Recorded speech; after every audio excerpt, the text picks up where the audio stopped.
Welcome to the Trailchasers podcast. This episode is presented by Nexen Tire. If you're lucky enough to join us on the Mojave trip this week, then you will have a great chance at winning a set of Roadian MTXs for your rig. If not, you should go to NexenTireUSA.com and get a set for your rig because they're awesome and we love them. And this show's also brought to you by Icon Vehicle Dynamics. Matt is already having dreams about bombing through Renegade Highway with the Icon suspension on the Frontier. The Icon suspension is designed to allow you to push your vehicle harder than you ever have. And if Matt can't break it, everybody else should be good. If you want to take your vehicle to the next level, go check out what they have for your rig at iconvehicledynamics.com. Today on the show, we talk about the Mojave Trail trip this weekend. I'm so super stoked, I can't even talk. 1. Mark, a.k.a. Duty Driven, is committed to taking his behemoth into the punch bowl. Whoa. Awesome. 2. Me versus Kevin Ultra 4 Jones on the Kessel Run. Oh my God. Can we re-record that? Yes. Yes. 3. Getting blown out in Laughlin. Like, come on. There is no way I'm making it through this trip alive.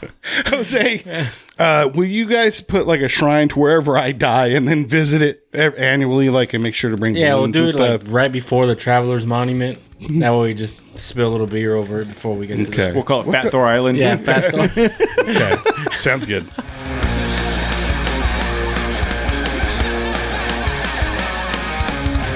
It's time for the Trailchasers podcast. Are you ready? Let's begin. Trailchaser, get out there and chase your adventure. Trailchaser, our time is now. Get out there and chase your adventure. Get out there and chase your adventure. Get out there and chase your adventure. Get out there and chase your adventure.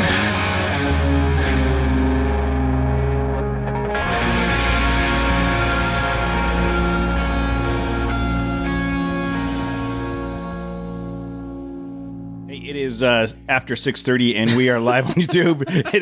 We actually started streaming at 6:30. It's been 10 minutes of cluster mess, me trying to figure out the camera on the live feed, and it didn't work. So I had to log in from a different computer, and so that's what happens. It is what it is. How you guys doing tonight, man? Tired. I'm tired. I'm like excessively tired tonight. Yes. I don't know why. It's that low T, bro. Yes, and the we've I got don't even drink tea. it's T minus 4 days. T minus T. T minus 4 days to the Mojave, and all of us are dragging ass. I don't know that we're gonna make it Make it through the night or to to the trip to the Mojave. Mojave trip. Oh no, I'll start getting like my adrenaline will start pumping as soon as I got 3 more days of work and then it's vacation time for me. Do you like listen to Rocky music or something like that to get pumped up? You're the best. Oh, that's Hey, Karate not even- Kid. That's Oh, Karate Karate Kid. Kid. Jesus. Yeah, but yeah, that's a good one though. That's a good one. Cobra Kai. Cobra Kai. Okay. Yeah, Cobra Kai. That's good. I like that show. It's so like Beverly Hills 90210 level of teenage drama. I haven't, but I like it. I haven't seen it. Oh, I think it's good. Joey Lawrence, Cobra Kai. He's dude. in it. Yeah, Joey or Lawrence. Johnny Lawrence. Yeah, Johnny. Johnny Lawrence. Oh, I was like Joey. Yeah. Whatever, Johnny. You know what I'm saying? I listen to NWA or Easy E. Easy Does It. That's what gets me pumped up. Easy E. Easy Does It is a great get you going vibe. So we will be talking about Mojave here in a little bit. For the majority of the night, but I wanted to start off with an email from Dave Hernandez. Hey guys, it's Dave Hernandez from Bakersfield. I know you're probably busy with the upcoming run. I wanted to get your recommendation going to Big Bear, 611 and 612. Going to rent a cabin up there, and I want to go wheeling. What is a good, not so difficult, above beginner trail that I can go do? He's on a 2019 JL 35s, half-inch lift, open diffs. Thanks in advance. Going to listen to the show tonight just in case you guys want to talk about it. I will have a pen ready. What's the one we just did with LGE? Took us on. That was a fun one. That was a lot. White Mountain, right? White Mountain. That was a lot of fun. However, There were a couple narrow spots that he could get scratched up on. I'm looking up our Big Bear maps run right now. Oh, Rose Mine would be great. Pioneer Town to Sugarloaf would be good. So this run that we did, I'll put it up on the YouTubes if you're watching here. So this is Gold Mountain right here, which is a difficult trail. But if you come up, so if you're staying in Big Bear, you're probably going to stay over here on the south side of the lake. And if you went up by the dump, this whole area right here is, all of these trails are fun. Right here's the squeeze. But this 3N16, is that what it is? I get confused by all the numbers. Yeah, I know, me too. This is a very fun, not too difficult trail. And then I don't know if this is open, but Butler Peak is, usually in the summer it's open. Butler Peak is a great trip to go up that way and go do. So there's one option. There's that map. Another Big Bear, Clark's Grade would be a good one. That's up in Big Bear. The Dragon's Tank Trail. We should name one of them Dragon's Tail. Yeah. The one Crawler's talking about is Pontiac, right? Or Cadillac. What's this one here? Green Valley to Fawnskin. Yeah, that's you can do in there. I can send you a link, Dave, to a couple different options. Yeah, Pontiac Sluice. Pontiac. Yeah, I don't think I've done that one. No, I wanted to do that one. That's off an offshoot off of Pioneer Town to Sugarloaf. Yeah, but there's a lot of different options up there. And you know what I can do is this. What did he say? He said the 11th and 12th. He's going up there. 11th and 12th. Oh, I was going to say Mom's birthday is that 13th. Maybe we'll be up there that weekend. But Hey, I don't. You know what? Mom and Dad moved out of Big Bear, and I just don't feel like a local. Like I don't feel like I belong up there anymore. Some would say you were never allowed. You were never accepted up there. No. It's kind of the end of an era. Right? Yeah. Here's a map with all kinds of right on by. It is an end of area. Didn't even care about it. It is. No, it is. It's an end of area. It's no more 4th of July on the lake. Which we haven't done in the last couple years because we always talk about it, but we never. We ain't doing it. We ain't doing it now. I thought we were letting it go. Are we letting it go? Is this the first episode? Episode 176. Frozen. We're doing it. Let it go. Just let it go. Let it go. This is America. This is America. Every time I try to sing "Let It Go," Presley makes me stop because I'm not a girl and I can't sing it. Good good for her. But I can channel the Elsa. So here's Pioneer Town. Pioneer Town up to Big Bear is a great run, and there's Rose Mine and a bunch of stuff over here that's fun. On this side, this is that dump. You start off with the dump run here and work your way over. All this down here in Clark's Grade is some good stuff. I can send you a link to this these maps. Don't let me forget to do that. I'll send you a link, and and then you can look those up and see if there's anything that is enticing. And that one run, the first one I showed where we. You take. I want to say it's 3N16. Casey, is Casey in the chat room? Mm-hmm. Casey, is that one? Are you watching the YouTube live? Casey, obviously he was in the chat room. So this one right here. So this one right here is. Does anybody have their glasses on? 3N16. Yeah. So 3N16, starting over here, off of. Holcomb Valley Road. My glasses. I have to. Wow, Jesus! I can't read any of that. And you come across. There's here's the squeeze. There's this little area of Holcomb Valley campground area. Yeah. And you take that all the way around through Butler Peak, and you come back out in Fawnskin. That's a cool loop. That's a fun loop. This is the actual Jose's trip. We're going to rename this. We're going to call this the Jose trip. This was the original Jose trip from 2018, September of 2018. There you go. And then like he was like that stray dog that followed us home, and we haven't been able to get rid of him yet. I think he's got rabies and needs to be neutered. Parvo. So hopefully that helps, Dave, and you can find something fun to do. All right. Next thing we have a voicemail from Tim at Real Rigs Rattle. We're going to listen to that at some point. Interesting. So I'm playing the so sound. Let me go. I don't want to mess with the sound and it's long. It's like a 3 minute long voicemail. What does the transcript say? You want me to read the transcript? We can play this game. So Google Voice, when you call and leave a Google Voice, it transcribes the message, right? It's supremely accurately. It's 90% accurate, I would say. Hey guys, what's going on? It's Tim with Real Rigs Rental. Nice. So we're gonna read it. We're gonna read it verbatim. Sure, you guys probably already talked about this in the first half of the show, but who's buying the F-150 Lightning Bolt? It seems like it's going to be. I don't know, man.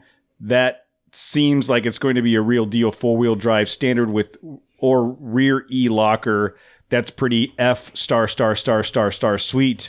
Thanks. That's standard as well. You guys probably have to believe this. Sorry, I'm excited. I can't even. The transcript doesn't. It's impossible to read. But he's asking about the F-150. The F-150 Lightning. Did you guys see it? Yes. What were your thoughts? Very interesting, but it's a Ford, and it's a brand new electric Ford. Mm-hmm. No way. So fire, right? We just immediately assume it's going to catch on fire. I was talking to Adam about it, and I'm just like, I don't know, dude. It's a cool truck. I mean, but I don't know. First gen anything, right? Yeah, but. Or it could be the best truck. Yeah, I don't know. And I think the price is only in the 40s. It starts in the 40s. Yeah, versus... So now you're looking at an F-150 electric vehicle in the 40s. And they're all 4-wheel drive with a locker. Yes. Now, what did we... Earlier, a long time ago, when this episode we talked about, like in episode 80-something, we talked about this. If someone could say... Here's an electric vehicle that costs the same as a regular vehicle. You have no maintenance, blah, blah, blah. Right, but I mean, fire. Right? I mean, they know what they're selling. Like, all right, let's just get them out there. And so we lose every fifth one in a flaming mess. That's fine. It's a very interesting, like... You only paid $40,000 for this, sir. What are you complaining about? I hear that. That's what's happening. Yeah, I mean, it has... The lowest range one has 230 miles of range. Which is more than what I get now off a full tank of gas. So how does that work? Like, because that's obviously how things are going. You're just going to buy new cars, electric cars, and just have that little station hooked up to your house or something, like a charging. Mm-hmm. Do they do that? They just send somebody out? They can do that. Okay. I don't know. I think it's compelling. I think that F1. I mean, it's got the F-150 brand behind it, which for most people that aren't Matt and Jose, that has some clout. And I think clout. And I think that the F-150 is the best selling truck of all time, large part due to the fleet sales.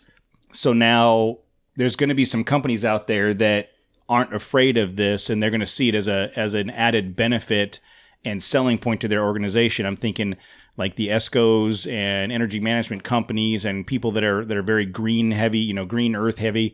Those guys can fill their fleet with these F-150 electric trucks, and I see that as a real possible. Same thing we've said before. Like, what's the maintenance on these? Probably not much, right? It's low, yeah. I mean. If this is a fleet vehicle, you bought a bunch of them, and they're only $40,000 or whatever they are, probably save a lot of money all the way around. The only issue is the recharge thing. It takes hours for recharge. Yeah, it'd be hard to outfit a service fleet with these. Yeah, dude, because you've got a service fleet that's hitting 5 different, sites during the day, unless each of your customers had an electric charging station, you could find yourself where a text like, "Oh, well, I'm going to bill you for the hour and a half it took me to sit here on the side of the road and get recharged at a charging station versus filling up at the gas station." I mean, obviously, you'd just be limited to how many times you could dispatch a service person. You'd have to actually know their route for the day. But in a service world, If I'm a service tech, like, that sounds great to me. Cause, because you don't want to work. Yeah, exactly. You gotta fuel and up. then what happens when you get that emergency call at 5 p.m. to go out to a site and the tech's like, call the guy that still has one of the old 2% batteries. Yeah, exactly. Yeah. That's the emergency truck. Yeah, no, I don't see it. I mean, it's... Everything else is so micromanaged to this point. I don't think it's going to be an issue. You would just manage the routes. You would have, they would be able to figure that out. And I'm sure there's a means to the money you're saving calculate that. The money you're saving in fuel is like more the service and maintenance fees too. But you'd have to just hire more people because you have to have like more trucks out on the road. Yeah, but I would say if the cost of that is $40,000, 250 miles range, that's probably still pretty good for a service person. Yeah, but I know what gas for a fleet costs. You could buy multiple trucks with the gas. Yeah. You know what I mean? Like, if you're saving if you're saving the gas and you're only spending $40,000 on the truck. Yeah, so now what does your electric cost? Your electric bill look like? No, so to me, that's the bigger issue. It's the having to install a charger at a tech's home and how you're going to supplement their electricity, their electric bill. You know what I mean? Or even just say everyone comes home at the end of the day, right? You have to install all those charging stations at your place. Yeah, but again, I know what think about today's gas price. Now put 30 vehicles on the road that get an average of 11 miles per gallon that are driving 200 to 300 miles a day. Start mathing that out. Mathing? Mathing. Right? Well, no, maths. Calculating? Mathing. I'm just saying, you chose mathing. Yeah, you knew what I was saying, though. I didn't. I don't know these right words. I'm not good. I don't have good linguistics like using me. Mathing. He don't have good vocabularies like using me. Man. But yeah, I mean, I really think there's an analysis to be done on that, depending on your business. Yeah, I mean, I think where you'll save a lot of money on a fleet is the maintenance cost. Yeah, and fuel and maintenance. 100%. The amount of money, I can tell you that an amount of money that an organization spends on fuel and maintenance, it's probably dumb. It is. It's just keeping trucks on the road. You know what I mean? And I don't know enough about the charging stations and the electrical costs and all that stuff to say if that could be a real game changer. The first company that does it, screw it. We're changing our fleet. I mean, I'm sure there's already fleets, for like, what is it, Amazon or I think Edison or whatever probably already does something. And there's probably, that math has already been done. That mathing has already been done. The mathulation? The mathulations have already been calculated to oh, wow. Whatever. I try to think of something funny as for calculated. But, once, like, you see, like, that next gen AC company all has, like, electric trucks or vans or something, and then it's going to, like, kaboom. Once the logistics are figured out. Well, if you can, put multiple chargers for each vehicle or whatever, if it's beneficial, in the slightest way, they'll do it. Yeah. And Mark is saying that E85 fuel is only $2.57, but there's only like 3 stations in California that do. There's a lot. Is now. there? Yeah. Is there? Oh. There is a lot now. It's readily available now. But like Jeremy's saying, that's a good point. Like, dude, the infrastructure is not. Imagine if all the tech like service industry went to electric. One, they're not even going to supply your building with like enough amperage to charge like a fleet. Because they limit that to each building. What you talking about, Willis? like the power that SoCal. He's saying your Edison feed Yeah, is limited to X amount of wattage. wattage. And Right. But So if you have 100 trucks, charging at night, Yeah. that's the thing. Like I think it was Monty was telling me, like, they want you to run your AC during the day now because there's so much solar power now that they can cover the amperage during the day. yeah, and I think that, to me, as a service manager, the hardest part is you can't, with the air, depending on your business, you can't have all of your technicians come back to the shop to charge at night. Technicians take their trucks home. Yeah. That's how because the minute they drop the drive time, think about the territory we cover, like in our business, Mexico. Yeah. From the Mexico border to Bakersfield, essentially. Yeah. So you're going to pay those guys 2 hours to drive and plug their cars in and then drive back home 2 hours. None of that makes sense. Like, they have to be able to charge it reasonably at home or when they're in front of customer sites. You know what I mean? And I think there will come a time when so let's go back to when I was managing a team out in Vegas. There will come a time when you were servicing a team? was servicing a team in Vegas. The entire team. The whole team. They loved me. They loved me. So some of these larger facilities, the service trucks pull around back at the docking station at the dock. There'll be a bank of EV chargers there, so all of the service vehicles, when they park, they will be able to get. Honestly, we don't have to figure out the problem. I mean, It's gonna be a hard transition. But I see, again, if there's the slightest bit of value over using gas that is now $4.25. It's $4.25 by my house. That's stupid. If there's any way to lessen that, they'll do it. People will start doing it. Yeah, because it would be, say, like, I mean, if you supply a charging station for every tech's home, I mean, that's an upfront cost, right? Yeah, but the logistics of what happens when a tech leaves. Now you got to go to their house, remove the station, or is it something they just get now for free? Because they just keep that charging station, dude. Yeah, it depends on how much that charging station is. Yeah, that's what I'm saying. But $500. Yeah, but you laid out that cost and yeah. All right. Well, so problems for the world to survive to figure out, not us. God, what if it was dependent on us? Sorry, America. I think all of the solutions would be a lot funnier, just for the sake of watching it happen. But they probably would not be good solutions. That's for sure. But that truck's interesting, though.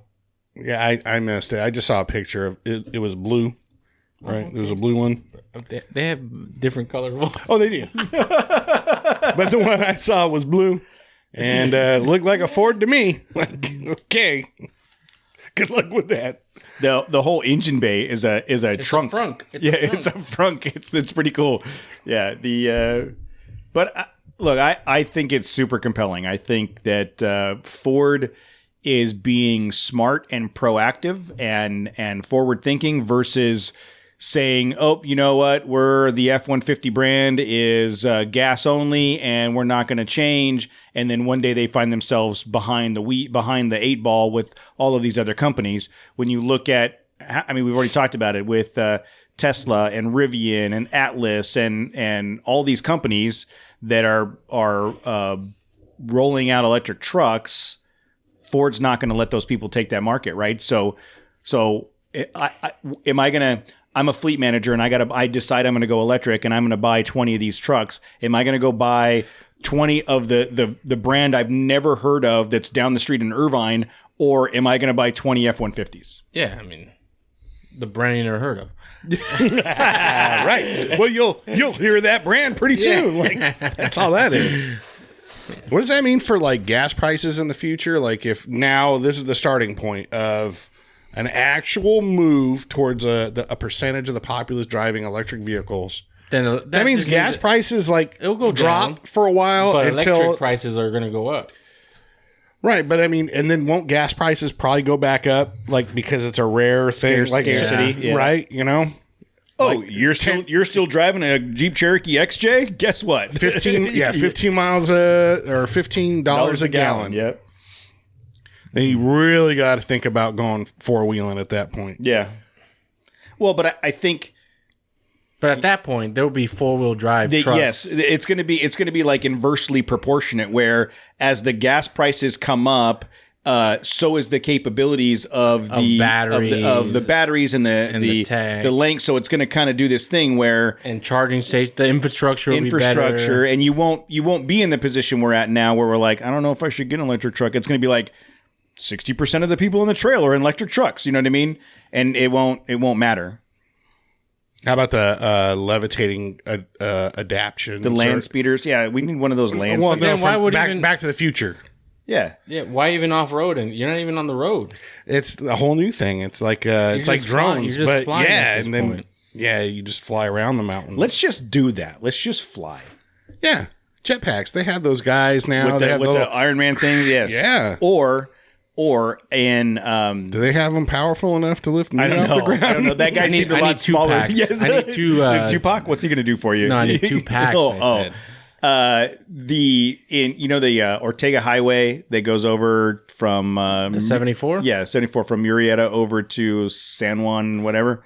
You're like 66% there. San Juan Capistrano. Yeah. Yeah. I don't know why. I always feel like that's up north. Anyways, the halfway up, there's an outcropping. Like there's another road you take, and there's an outcropping where the paragliders they stand up on the hill, and then they float their parachute thing, and the wind comes off of that hill, picks them up, and they just take off and glide. And there's a landing spot down at the bottom on the Lake Elsinore side or whatever it is. And I've always wanted to do that too. We should do that. I'm going to need a lot of wind for me to get me off the old ground here. Yeah, that's got to be like a really big parachute. Yeah. I think they call them 747s. Have you guys ever been skydiving? No. No, there's a weight How limit would I? Yeah, I know. I had to pay when I went. I had to pay an extra like $50 for being overweight. for a bigger parachute. Yeah, for bigger. Oh, my God. for a heavier dude. No, I'd have a heart attack doing that now. Probably. Okay, that's it. We're gonna do it. We're gonna schedule a Sure. off-road trip and skydiving expedition. Okay. So, 2 of the guys I went skydiving with will be at the Mojave. Casey and Chris are both going to be Mojave. You're the accident-prone person ready to start jumping out of planes and off of cliffs and shit. Well, Okay. Look, I didn't say that I, I mean, would you survive. have survived thus far. I'm not maybe you are like Invincible or like Bruce Willis in that movie where Invincible. Have you guys watched that yet? No. Yes. Did you? Yeah, Invincible. Yeah. It's great. Isn't it? Yeah, it's awesome. I haven't seen it. It's so good. Dude, that first episode Yes. messes you up. Yes. Like, what? It's so What's good. going on here? So good. And the last episode's like equally like, Yes. dang, dude. So it's good. Messed up. Invincible. FTW for the win. It's just good. I don't know, FTW and all that slang. Watch it. Oh yeah, Unbreakable. That's the movie. That's right. Maybe you're like, you're really breakable. Your name should be like Mr. Glass. the Survivor or something. Well, Plexiglass. I Mr. feel like Plexiglass. you would still get, severely maimed The or Survivor? crippled. You're the cockroach. But you can't die. Like, it's like, dude, you just got liquefied. And then they would just have to try and figure out how to. You're the cockroach. Have you Can't seen? kill you. Have you seen the character Van Helsing from Hotel Transylvania? It's just like another kid movie. Yeah, it or is. something. It is. But he's Van Helsing, and he's done is he's replaced his entire body with this steam powered robotic machine. But he keeps his head is running the body. That's going to be me. I'm telling you, Iron Man suit. I need the exoskeleton. Yeah. But instead of saving the world, you just need it to function in daily life. Yes, I just need it to be able to I just survive need in the world. functioning fingers so I can work my spreadsheets and my algorithms. Jeremy's Okay. right. Robot body. That's what I'm looking for. So,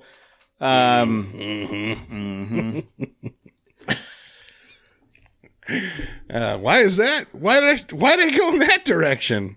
Robot because you're indicative of most of society. Use a lot of big words tonight. Where as soon as technology is Call me a developed, dick. as soon as technology is developed to do one thing, humanity goes, I wonder if I can make porn with that. That's exactly. I wonder if I can put something inside of that. That's exactly what you just Or did. put that inside of something.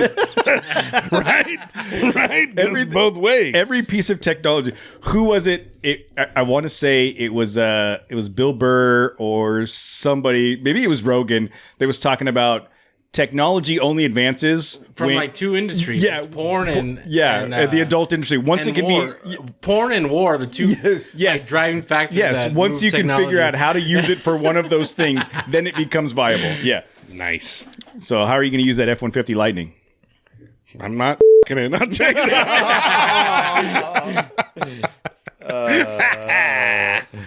All right. Why are you writing stuff down? I don't know. This is how we do it now. Are we just going to go explicit? We're just we're going to do it. I don't know. What's the consensus in the chat room? I don't. 100%, dude. Now I can be myself. Oh, that's Now you guys can see the real Jose. Yeah, now you get to see full frontal. Full frontal Jose. What if they want to see full backside Jose? Well, that I can arrange that. All fans. Yeah, $20 is only fans. Only all? Well, you got an all fans. I don't know the difference. the all fans page. All right, let's talk about the Mojave trip. That's going to be the extent. That's going to be the bulk of our conversations over the next couple days. Not that they care about the next couple of days. I meant like the next couple of episodes are all going to be focused on Before and after. Yeah, the before and the at. Don't dude. I'm tired. Don't do it. You couldn't get me to do it. My mind was too powerful. Too strong. I resisted. You're too strong. Of course, I'll yawn in 30 seconds and I'll Yeah. say it's completely It different. wasn't connected. Yeah. So here, I want to talk about the support we've gotten from the members of the community, the people that consistently help us out and participate in these events. I am super stoked. I cannot. Come to Waterworks. I cannot thank these people enough. Seriously though, I mean, we were talking about, so the three of us got together on Saturday to finish doing some planning of the trip, and we were looking at the dining room table at my house with all of the stuff on it, and that's not even all of it. There's still more to come. And we were like, this is amazing that we just asked these companies, hey, do you guys want to participate in this? And they all stepped up and are willing to help out. I mean, for three idiots that tell dick jokes on microphones, it's pretty amazing what we accomplished. Hey, robot dicks. Let's get it right. You're right. we have a standard we uphold. That's right. Do we? That standard's not very... Our standard is 12 to 14-year-old kid humor. Yes, that's our standard. Mm-hmm. And even that might be too mature. Yeah, if we're lucky. All right, so let's talk about some of the stuff that is that these guys have provided. So, Shy, I hope you use that promo code that was on the episode. What was it, Spring 25? yes, Spring 25. Order stuff from Iron Man, Spring 25. You get 25 off. Percent, right? 25%? Yeah. I saw someone on the YouTube feed make a comment. I think it was on YouTube that there was like, oh, you guys should have mentioned the sale that they were having, and I'm like, didn't he mention the sale? did. Yeah. All right, so we're gonna talk about Cali Raised LED. We've interviewed them a couple weeks ago.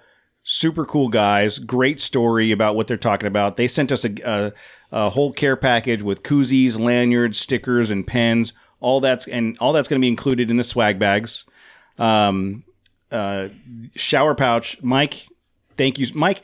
Mike is awesome. First of all, he's awesome. He's an awesome guy. Yeah. We've gone out wheeling with them a bunch of times. Yeah. And every time we have a conversation about something like this, he jumps right in. Like, yeah, man, I'll send you some stuff right away. Absolutely. So Mike sent a bunch of shower pouch packs and a handful of sanitizer spray.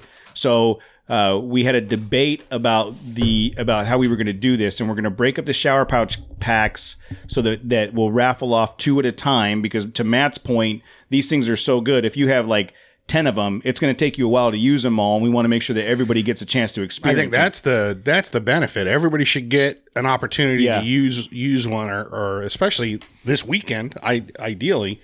And then for Mike, that's the value. Is everybody gets a chance to use it. Yeah. I still have some. To your point, but for Winter Expedition, I bought a 10-pack, and I still have a couple left for this trip that I'm going to take.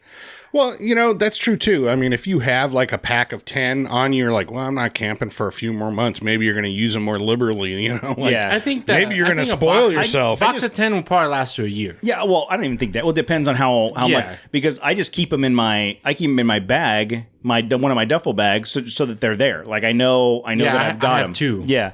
I'm like, Tim, I'll just use yours after you're done with it. So the next one is All J Products. So All J, the shop that my brother works for in Big Bear, Casey's been selling them the idea to help out, and Quinn was gracious enough to do it. So Casey's been sending me pictures. What about this? What about this? What about this? And it's a handful of raffle items, which includes a couple tire deflators, easy deflators, some recovery gloves, some stickers and shirts and stuff. So it's going to be a handful of different raffle items that everybody's going to get a chance to win. Can we recreate like that scene from the Stone Brewery where people were screaming and yelling, and we could just wing things at people in the middle of the desert? Do we want to recreate that? I don't know. That was I don't think there's going to be enough alcohol consumed for that to happen. I don't know. Challenges. Challenge. I don't know how many people have already sent me pictures of look at what's happening this weekend. Yeah, and it's like, oh my God. Rob keeps sending me pictures of the different alcohol he's been purchasing for the trip. That's what I'm saying. Yeah. Howler Monkey whiskey or something like that. I gotta go buy a bottle. I still gotta go buy a bottle of whiskey. Might hit up Totally Wine. Oh man, I love that place. It's Total Wine, but yeah, whatever. I knew exactly what you were talking about, though. All right, it's like my route home on Fridays. Through there, you drive through Total Wine. I got it like that now. I just wheel right up with your hand out, and they hand you the drink that you need. Yeah. All right. Next, Outer Limit Supply. We've talked to Travis a bunch of times. We've talked about how he and Joe from Foothill Safety have partnered up and worked together. Travis is sending a bunch of patches and keys of life for the swag bags. Those keys of life they look like a key, but it goes on your keychain, but it's actually a USB stick with all of your critical detailed information about, Is it like, it'll bring you back to life? Like maybe just plug it in somewhere and you know what? In my twisting on it. No. He is alive. He's all right. In my future, when I have this cyborg body, you'll be able to plug the key of life in there, and it'll say, "Would you like to reboot?" Where do I gotta plug that? Where does Tammy have to plug that thing? I don't know. We'll have to go back to the drawing board and see what that. Don't bother. But I would like that. Oh, wow. Have you guys seen that episode of South Park, The People Mover? Have I? Probably. Which one is it? It's like, that machine like where the wheel goes, like you sit and... Oh, yes. But you seen that episode? Yes. When Garrison comes up with the new form of transportation. It doesn't have to do what it's doing, but he's like, why not? Yes. Oh, shit. Oh. Finger cuffs, right? Like...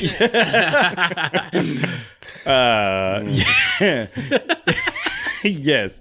This thing's amazing. It's like 0 point energy and words on nothing. But that's what you have to do in order for it to work. We're having these great conversations about these vendors. It's not even campfire talk. And now I hope that these guys don't even listen to it, because I think we've just ruined it. So White Knuckle Off-Road Products has pitched in not only some stickers, but they've also provided 2 gift cards, Wow. 2 $100 gift cards for their Nice. products. I mean, that's a significant savings off a set of sliders or Absolutely. the whatever the bumpers and the skid plates and all the other stuff that they're working on. Yep. That is massive. So if you're in the market for sliders, there's a good opportunity there. Iron Man Off-Road, we just talked to dude. That episode last week was great. Chris was a lot of fun. I've since watched some of the videos he's put on. Oh yeah, Yeah, me too. He's got a bunch. yeah, he's good. So they're sending one of their compressors for air down, air up. The big boy one, right? Yeah, I think so. I think it's the big one. That's on track to be here before we leave. That's a $150 value. That's a freaking someone's gonna walk away with that, dude. Yeah, that was like one of the most valuable things. We didn't give up a compressor last year or for Winter Expedition. It was an equally valuable sleeping bag. Yeah. But go on, because we're Yeah. giving away more. So But wait, there's more. But wait, There's there is more. more. So Icon, one of our sponsors, is they provided a bunch of koozies and keychains and stickers and chapsticks and air freshener and stuff for the swag bags. But they've also donated an American Outdoors cooler, the one of those insulated soft ice chests. Yeah. Do you have one, dude? And you beat the shit out of it. I've got 2 of them. I bought a second one. We should get American Outdoors on the show. So I bought the first one, I want to say 2010 maybe, and because it was one of the few ice chests that would fit behind the back seat of a TJ. So it was because it was long and narrow. You could open up the tailgate, put it behind the seat, close it. It would lock itself into Yeah. place, and I wheeled this with it everywhere. And then that one eventually started to wear down, so I bought another one, and I won one of the little blue ones at the Icon event at King of the Hammers a Yeah. couple years ago. Oh, yeah. Those things are fantastic, and they hold ice as good or better than any of the hard-sided ice chests, right? Yep. So they've donated an American Outdoor cooler. It's like a pretty big. It's a Good size Oh, one. yeah, It's a good size one.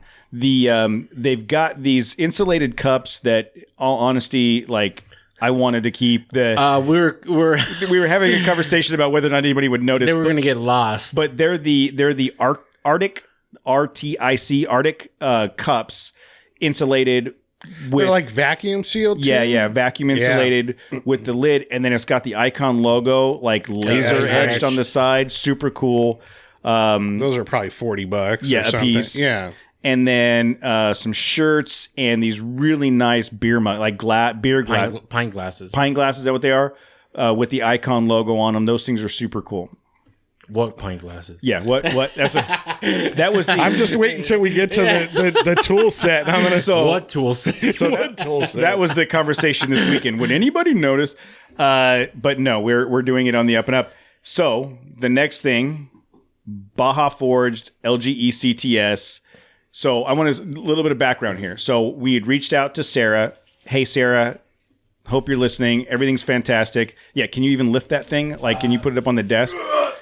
So, yeah, all they see is the red spot. It's not the top of the box. Oh, it's not. So we reached out to Sarah and not only invited them to come onto the trip because we love hanging out with those ladies. Oh, they're awesome. But we asked, hey, do you guys want to participate? And so we have a bunch of stickers and shirts left over from the last time they donated stuff. So we're going to raffle off a bunch of that stuff. And then she sends me a message. She's like, and I maybe I just didn't read it well enough. She was like, hey, we could either do 2 of these tool bags or 2 of these tool rolls or 1 tool bag, tool roll combo. And she kind of sent a small picture of it. And I was like, let's do the tool bag and tool roll. That sounds cool. She's like, okay. And then Matt goes to pick it up and he sends me a message. I'm all, dude, this thing's like $800. Like, are you sure this is the right stuff we got? Did I just walk out with something I shouldn't have? Like, It's you know. legit. It is a legit Boxo tool set provided by LGE, CTS, and the Baja Forge girls. It is It's kind of like the perfect travel or your recovery set of tools. I mean, there's, mallets and pliers and you name it, a whole socket set. It's no joke. It's an 80-piece set. Even comes with gloves, like mechanics gloves, I think. Yeah, it's like everything you need. Yeah, it is just badass. I told you, I was like, this could be my last episode. I'm just going to keep these tools. Screw that. It is so badass. Like I couldn't believe, like I just thought it was their tool roll and the tool bag as like organizational items. You know what I mean? Like a tool bag and a tool roll that you put your tools in. Yeah. All right, cool, whatever. But no, it's got all the tools in it. It's freaking amazing. Like this is, to your point. What? Well, this is the bag they were. Oh, that's the ice chest. Yeah, that's the Icon ice chest. But seriously, LGE, CTS, Baja Forged, just unbelievable how supportive they are, and it's amazing that they're kicking down that level of a raffle item. Yeah, I mean that's the thing. Like, you could just provide anything. This is just and to give up, help out with something like that is it's just incredible. Yeah. So someone paid $50. They're going to come on this trip. They're going to get a custom shirt, custom stickers, a full swag bag, Yep. and an $800 tool set. Possibly. Someone is. Yeah, someone is. Someone is. I know. Yeah, well, I know maybe 3 people that are not gonna. Yeah, I 4. I know 4 people that are not going to get. 4 people that 4 people that are have not no going to get chance that. of winning that. So Susan's not going to win it. yeah. So that's the. I mean, that's amazing, right? So then you think at that point you're like, that's the grand prize. That's the big deal.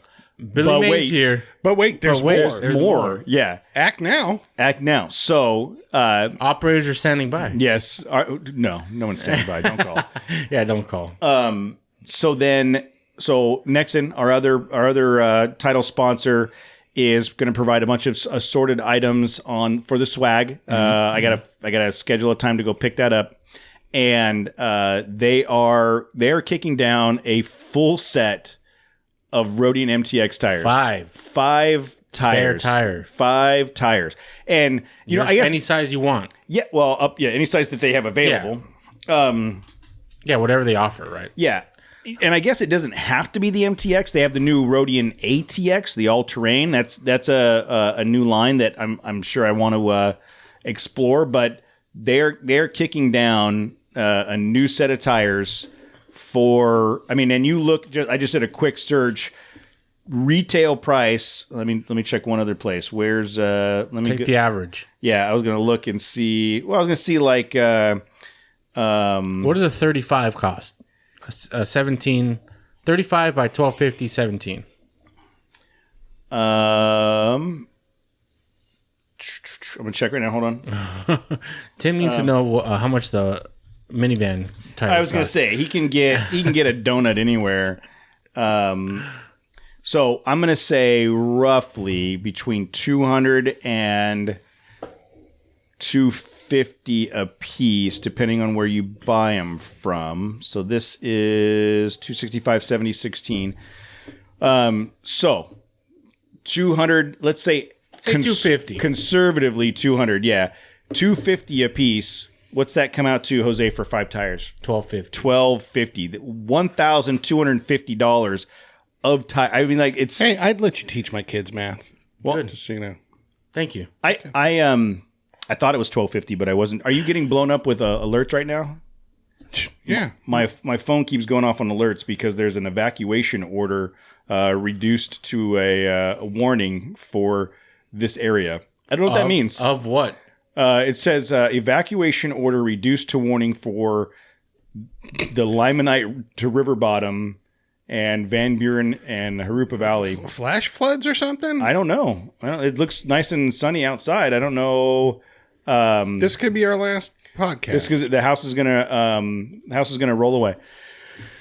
My point is, freaking Rodian MTXs. I mean, a set of, again, someone's going to spend $50. Go back to Fontana where it's safe. I know. Someone spent $50. They're getting swag, custom shirt, custom sticker, and is going to walk away with 5 tires. They also get to hang out with us. But we usually have to pay I don't know. people Yeah, I for don't know it. if that's a good thing or not. It is. Matt made the point that it's crazy that we're like, hey, we're going to go on a trip. Can you guys kick down something for a raffle? And I've got a living room filled with shit right now. Yeah. It's pretty crazy. Nice stuff too. Yeah. It's and there's a couple of things in the works for some other stuff that if and we're at the point now where if someone else has some more stuff for us, it'll be fantastic and it'll be added bonus. This is the stuff we have confirmed right now. But thank you, seriously. Cali Raised, Iron Man, Shower Pouch, Outer Limit Supply, White Knuckle Off-Road, All J Products, Icon Vehicle Dynamics, Baja Forged, LGE CTS, and Nexen Tire. Thank you, seriously, from the bottom of our hearts. You've really made it possible for the people that are going on this trip to walk away feeling like they it was worth their while. I just want to add, I am spending the night in Laughlin. Who knows what kind of deals I could work there that night, 2-for-1s. some blowouts. He's going to show up and he's going to be like, and the next item is a bikini waxing from the Riverbend. Mm-hmm. Yeah, The river bottom. the river bottom. That's the newest casino out there. Is it really? No, but that's what probably aptly named the River Bottom. Or strip club. Nice. I'd go to that club. Would you go to that club, Jose? The river bottom? Mm-hmm. Oh, yeah. The River Bottom. Okay. I'd be interested. All right, let's just keep going. Are you done? Yeah, you're looking at me like I'm weird. And I know you're weird. I just didn't need you to project it onto the show at this point. That's all. I'm just getting excited. I'm getting into my my Mojave trip mode. So let's talk about that. So you, it's Matt, That's me. Casey, Chris. I know. Who else? Somebody else are staying in Laughlin Friday. What? So and you're taking Friday off. So you're going out. Yeah, I'm probably leaving about 8 or 9 o'clock in the morning. I'm just loading. I'm loading my truck, and then I'm out when I get up. What are you going to do in Laughlin all day? What wouldn't I do in Laughlin? There's so much exciting things to catch up on and places to go. And Don't ask questions you don't want the answers to. yeah, get out there and find out. Nothing. Just check in and relax. I'm off of work, so I'm just gonna, I don't know, probably play poker that night. There's a poker tournament. Probably playing that poker tournament. I don't know. But, everybody else is heading out there midday. So I'll be all checked in. Go grocery shopping, do all that jazz. So those of you that are on the trip should have gotten the itinerary this weekend. On Sunday, I sent that out.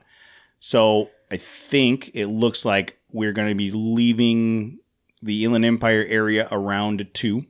Mm-hmm. So Jose and Jose's boss and I had a conversation today about what that would look like Friday and what we needed to get done between now and Friday to make that happen.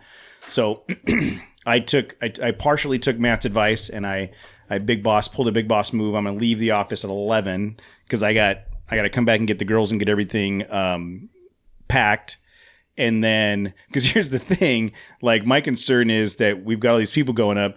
One of us needs to be at the campsite. So before it gets too late, sunset is at 7:45. I want to get there by, 6:30, 7 o'clock. So if we leave here around 2, we should be there between 6:30 and 7. No. It's going to be insane. It's Memorial Weekend. Getting up the Cajon Pass. We're not going the Cajon Pass. We're going out. So I have to drop off Heckle and Jekyll at my mom and dad's house in Redlands. So we're going to take the 60 out to Redlands, drop the dogs off. Did you rename Carlos and Cooper? Heckle and Jekyll? Heckle and Jekyll. It's pretty good. What else? But we're going through Joshua Tree and that desert road out there. The squirrel, the maimed squirrel road or whatever it was. Don't call it Squirrel Highway because someone that's going to be on that road has already Yeah, they already. killed a squirrel on the way. My boss, she killed a squirrel on her test drive of her truck. And it's her truck is squirrel gray. So anybody that I doubt she's listening. So anybody that sees her, ask her about the squirrel.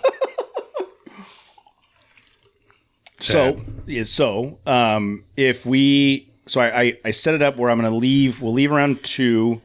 I might have to change the meetup points, the gas stops because I have to stop in Redlands.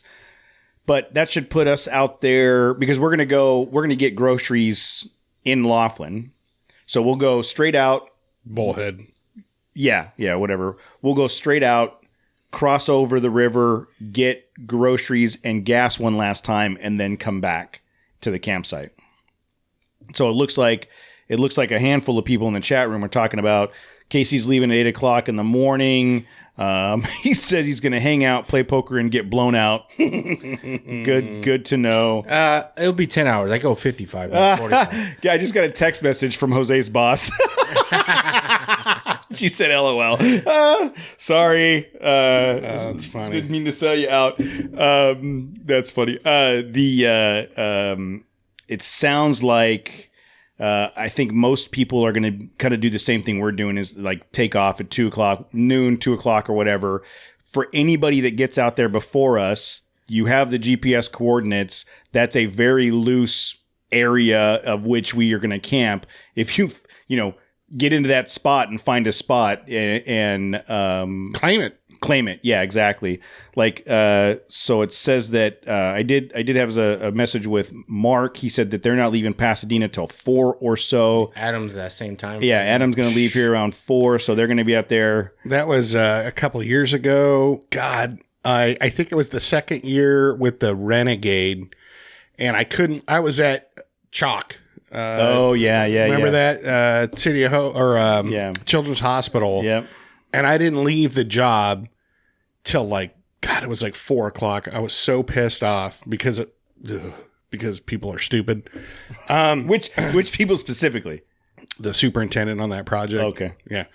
Anywho, so yeah, I don't think I got out there till it was like 10 o'clock or something. It was so bad. Yeah, last year, or was it last year? I left like 4 or 5 o'clock. I didn't get out there maybe 9? Something like that. Yeah. You kept texting me, "Are you alive?" Yeah. Last year we stayed. Did we stay at the Frontier last year, or was that the year before? It had to be, because last year we didn't. Last year was COVID year. We didn't go out. Remember, last year we left Saturday morning. Oh, that's right. And went up through right. Goff. So it had to be the year before that. Mm-hmm. Yeah, we didn't even make it. That's right. We didn't even make it out go to into Laughlin. town. Yeah. See, Scott's saying he's staying at the Edgewater. Tim says his wife won't let him get a hotel room. And Tim needs to know that that's 9 o'clock California time, because when we went out to Parker, he was sitting there for an extra hour waiting for us. No, we're on daylight savings. Whatever. So Everything's California time, Tim. If it ain't California time, it doesn't matter. I think I know Tammy would prefer us to stay in Laughlin that night. I don't know that I've been worn down enough to do it. I have that Gazelle tent and a bunch of cots. I want to use them. So, Rob, I don't think you should go through Victorville, bro. I think that's going to be a no-go. well, but if he's leaving at 8 a.m., he's leaving San Diego at 8 a.m. Yeah. Ooh, so I don't think that's the best route. Is it? the 15 I up to would the think- 40 and straight across is usually the best route. Yeah, if you take traffic off the table, 15 freeway north to the 40 east is. I would think the 8 east to was it there the 95 or something? Then just straight up. I think for him is the best way is to go the way we're going. Like cut through or up like Murrieta, take the 215 to. Oh, if he came up like the 70 or S8 or whatever, right? No, if he comes up the 15 to Murrieta, yeah. gets the 215, then takes the 60 to Yucaipa, like to Palm Springs. Yeah, he can go through Hemet. He doesn't even, or not Hemet, like he doesn't have to go to Murrieta. that's right. Yeah, That's no, right. I think what Matt is saying. So basically, Yeah, go out the right. 78 Through towards San Jacinto. Ocotillo Wells. Ocotillo Wells Yeah. and up- Salton Sea, and Yep. then you cut Yeah. over right there. Yeah, that's go up to Julian and then across Anza-Borrego Desert to Salton Sea. There ain't no traffic there. Then go north on the 86. Yep. And across the 10. Yeah, because if he goes through Victorville, he's coming out way too much. Yeah. He's going to Colton to visit family.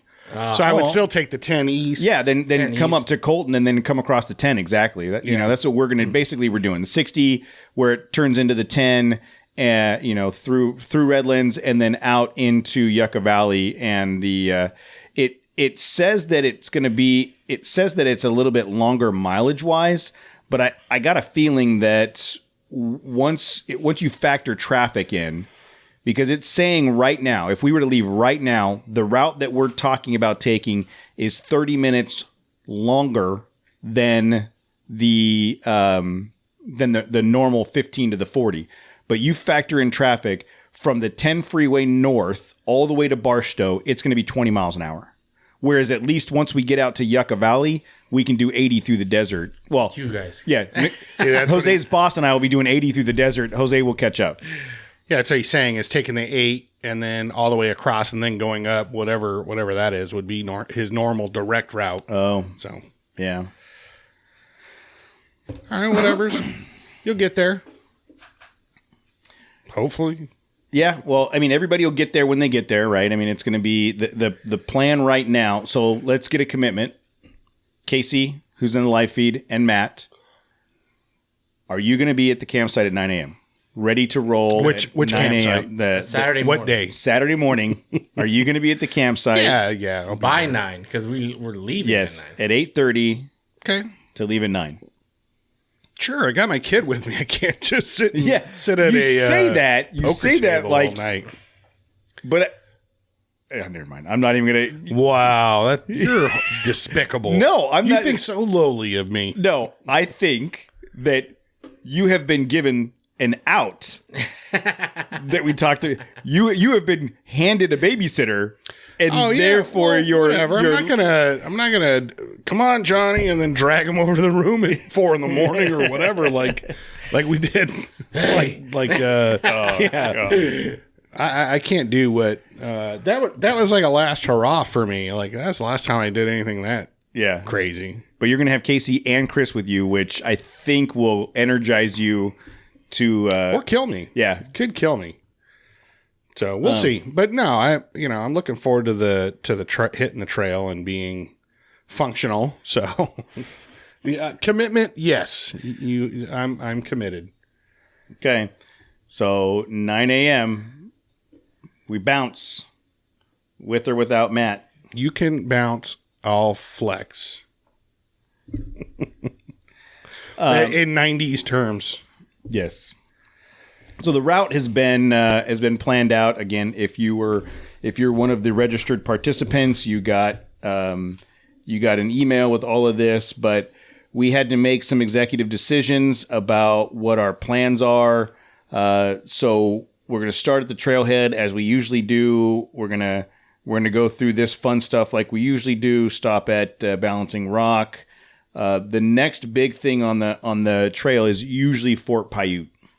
And we decided to scrap Fort Paiute for this trip. Basically, we spent 20 minutes looking at maps and trying to find a way to get 30 vehicles in and out of there without a complete catastrophe, and it's just not possible. It's just not possible, and the downside is it's a 45-minute drive from the main trail up there, so it's not like we could go up in groups. It's not an enjoyable trail. No. It's like driving up Lytle Creek, right? It's just really rocky, like Yep. bowling ball sized rocks, the whole trail. That's why it takes so long. And then there's no parking up there for all these vehicles. I think most of us have already done or seen Fort Paiute.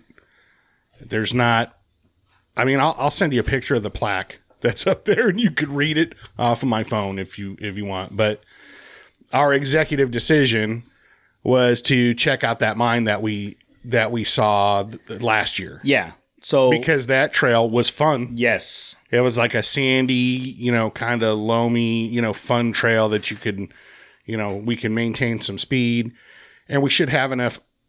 I don't think parking is going to be an issue once we get down to that mine. That was a cool, just as cool as Fort Paiute, as far as something to look at. And that was a really cool accidental find. The only reason we found that is because we came up, like I said, last year from Goff's, and we were like, oh, I saw it on a map and was like, let's just check it out. That trail hadn't been run by anybody, and who knows how long. Yeah. You could tell. So nobody's going to be there this time. We're not going to have. I doubt we're going to have to worry about cross traffic. Fort Paiute. Absolutely. Yes, we probably will hit cross traffic or traffic either going the other way or whatever. 20 some odd cars is just going to be a mess. So this way, it's a funner ride. It's something that's equally cool. I think it's the right move. Yeah, I agree. So then from Fort Paiute, the old cabin, we come to the we always call this the difficult section. It's that section by Rock Springs where there's a roundabout way to get to Rock Springs, or a pretty decent. I almost feel like since the last time we've done this, remember we did the Big Bear thing with LGE, and it was like, well, we're just doing this stuff, and I'm fine, but there were some stock open axle vehicles that were going up some of that stuff, and you just did it. Yeah.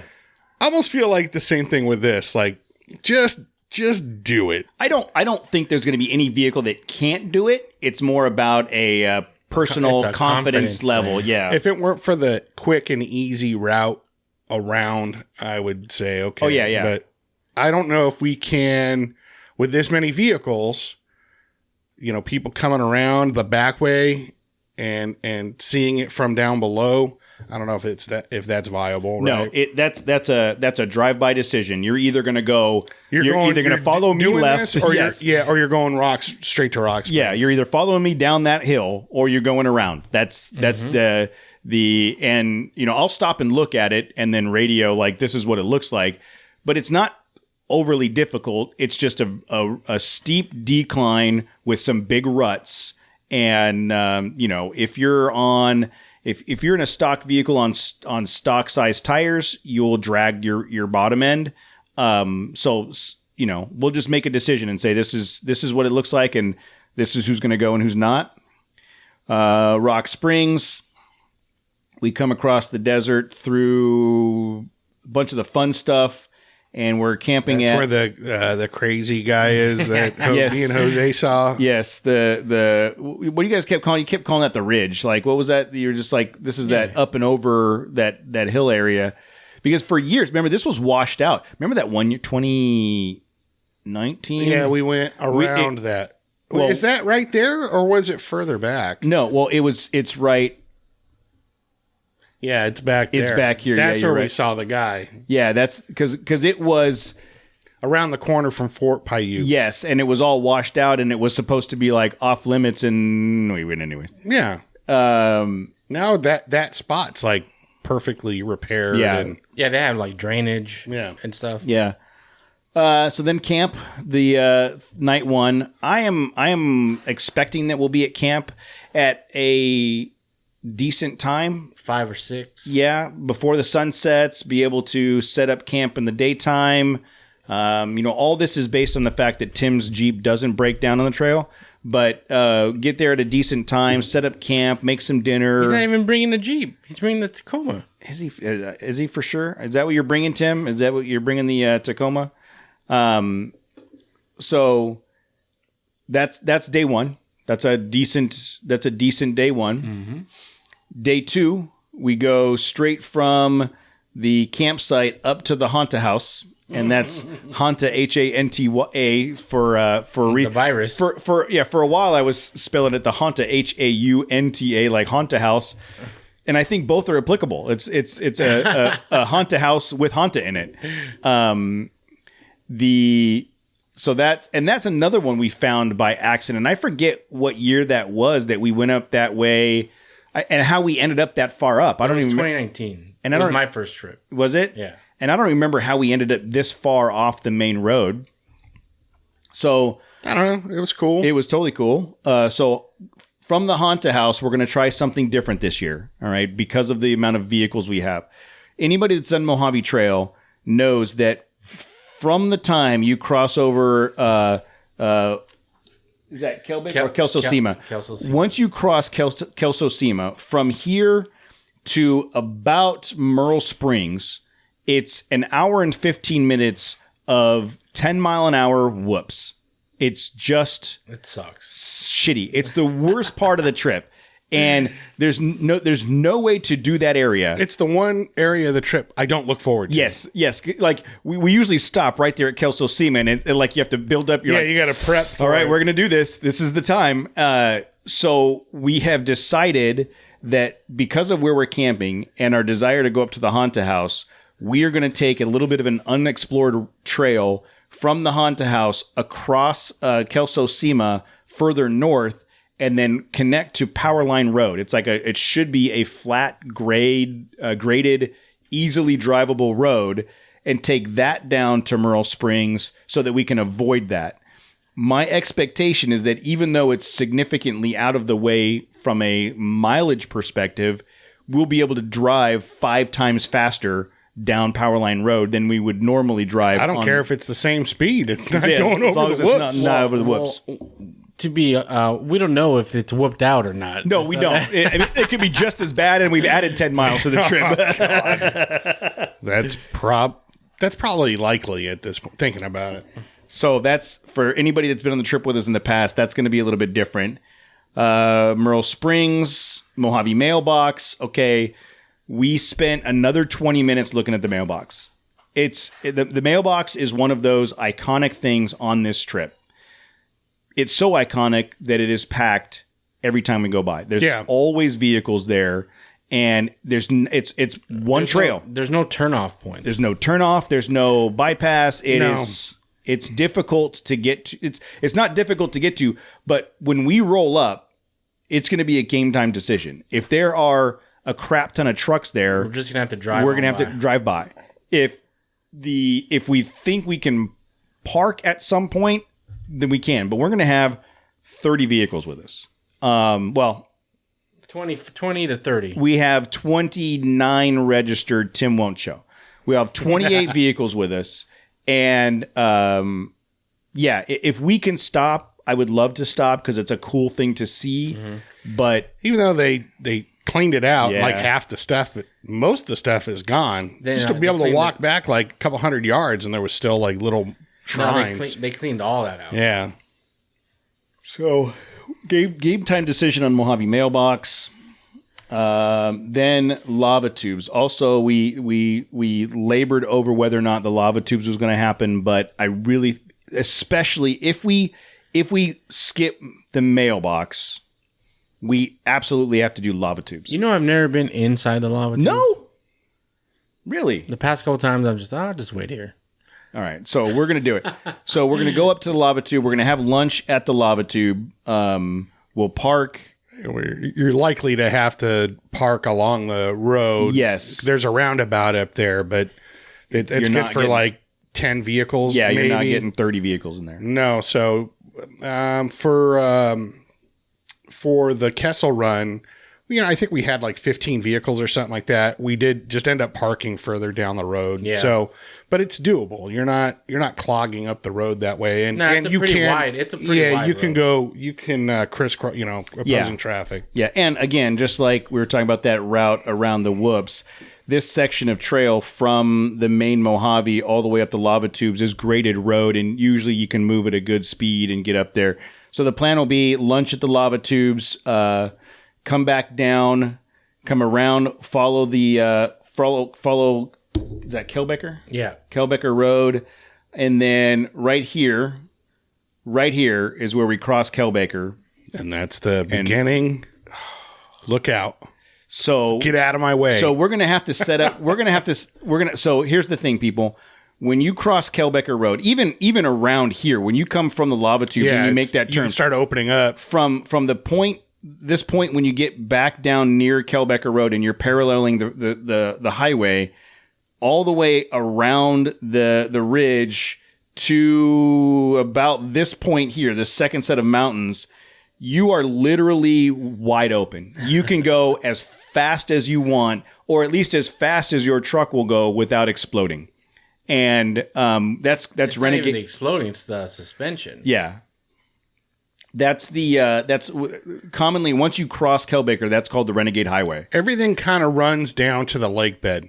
So if you're on the I'll just tell you, like if you're on behind somebody and they're not, you want to go a little faster, try like wheeling out to the right or left. You'll probably find a parallel trail that's less, it all goes in the same direction. Well, yeah. And I would say at the lava tubes, we say, all right, who wants to go balls out? You could do it at Kelbaker. Yeah, I mean, so it's wide enough. People at some point we just stop. I would say at the lava tubes we say, who wants to go balls out on Renegade Highway, Yep. and who wants to keep it mellow? And the people that want to go balls out, they get out in front of the group and follow Matt all the way around to Renegade Highway and Poor take off. Nissan. Yeah, we'll have to meet at Traveler's Monument.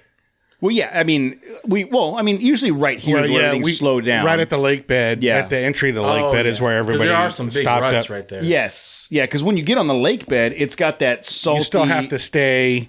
You don't have to, but it you gets have pretty. Yeah, it gets pretty hard. Yeah, and there are big ruts. Yeah, Like big ones. Yes. You got to slow down.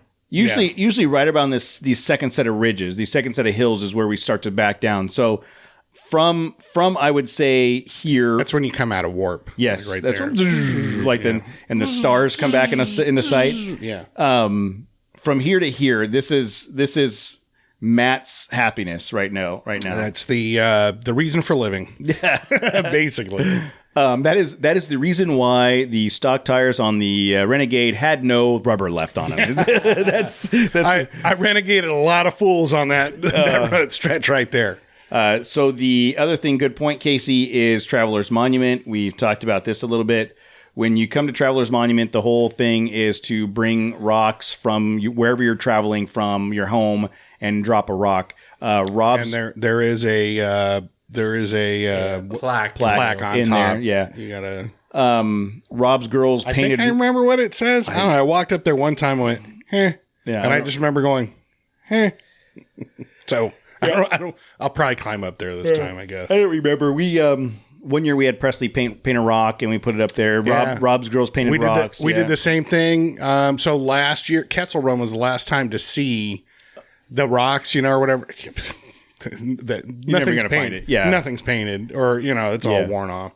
And then so after Travelers, we end up at the Razor Road campsite. So that's a lot of fun too. Yeah. So everything from the lava tubes, then it becomes like fun four wheeling, like it, where you don't have to haul ass, but even still, there's a challenge. It's very sandy. It becomes more desert running. It's a lot of desert running. Yeah. Because there's even after the lava tubes, when you get down into here and on the other side of Kelbaker, there's and this area getting into the wash. This is all sandy. Yeah. This is get on your horse, don't back off type of sand.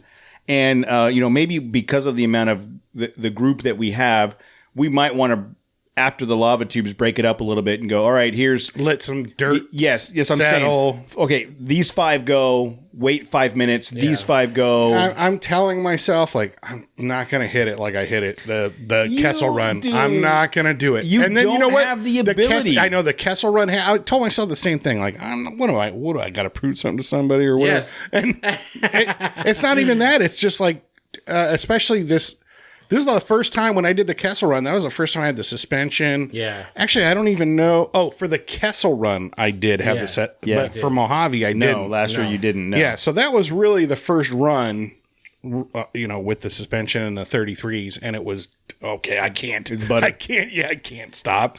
Like I can go faster. So Yeah. I don't know. I don't like having to stop and pick up shit out of the back of my truck. That's a good piece of advice. If you are going to go balls out Make sure you have a net or something. have straps, have a tarp, have something, because I'm gonna get a net. Shit, I'm gonna pick up a net. shit just flies. There was one year we had to pick up 28 rolls of toilet paper because for some reason Matt needed all 28 rolls of toilet paper in his truck. It was the beginning of COVID, I think. I ain't leaving home without my toilet paper. I was just talking to a friend of mine who's going to do the run this weekend, and he was talking about bathroom stuff. And once you're at Razor Road, the bathrooms, there is a functioning bathroom at the gas station there. Yeah. It's only 15 or 20 minutes away from our campsite. No.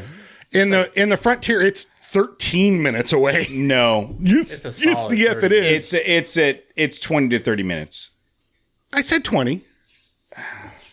You could do it in 20. If you're Joey D, me, one of us, you can certainly get there in 15 minutes. But whatever. Yeah, but if you're going to the bathroom hold on. to go that fast to get there in 20 minutes, you're going to shit yourself anyways. It doesn't matter. But the bathroom is a run to the bathroom is feasible if you had to. It is. So if it's 40 minutes, all right, man. You get 40 minutes, you can use an actual bathroom. It is feasible, but unlikely.